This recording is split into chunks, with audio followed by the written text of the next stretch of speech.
जिला अध्यक्ष मोहनलाल जी से कहा कि मुझे आपसे कुछ बातें करनी हैं अपने पद को लेकर। तो मोहनलाल जी ने कहा कि ठीक है, आइए बैठते हैं, बात करते हैं। इन्होंने मुझे बुलाया, मैं गई भी, अपनी बात रखने के लिए, करने के लिए मैं गई भी। चूंकि मुझे भी काम कर रही थी तो आगे बढ़ने की लालसा तो हर किसी को होती है, मुझे भी थी। मोहनलाल जी ने मुझसे कहा कि दीपाली जी, मैं आपको जिला उपाध्यक्ष बना दूंगा, तो आप मुझे क्या देंगे?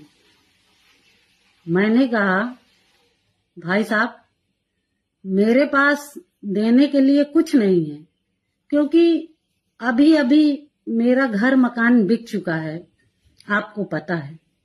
मेरे पति का भी काम धाम बंद सा चल रहा है, आपको पता है। मैं आर्थिक रूप से इतनी कमजोर हूं कि मैं आपको कुछ दे नहीं सकती। मोहनलाल जी ने कहा, अरे दीपाली जी, आपके पास देने को बहुत कुछ है। मैंने कहा, भाई साहब, मैं समझी नहीं, कहना क्या आप चाहते हैं?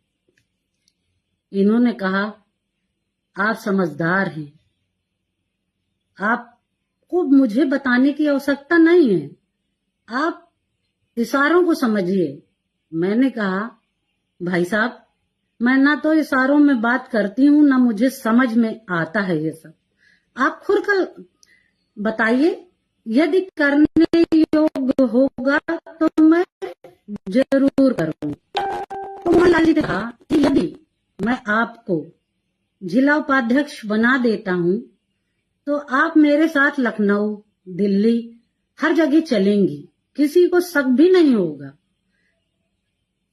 बस एक बार मैं कैसे इस बात को बोलूं, मुझे खुद समझ में नहीं आ रहा।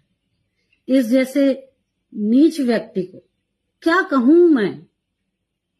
इसने कहा, बस एक बार मेरे साथ हम बिस्तर हो जाइए। हम बिस्तर होने का मतलब सारा समाज समझता है। इनकी इतनी गंदी भावना जो मुझे महीनों से कचोट रही है, मैं किसी से कह नहीं पा रही थी, शांत थी। मैंने कहा, भाई साहब, आपके घर में भी बहू बेटियां हैं, ऐसी बातें की जाती हैं? आप बहनों के प्रति ऐसी धारणा रखते हैं? और क्रोधित होकर मैं वहां से आने लगी तो इन्होंने कहा कि दीपाली जी, अगर आप मेरी बात को मान जाएंगी तो मैं जिला पंचायत का आपको टिकट भी दे दूंगा। मैं लालची महिला नहीं हूं, इसलिए मैं शांत होकर, गुस्से में लाल होकर वहां से वापस घर गई।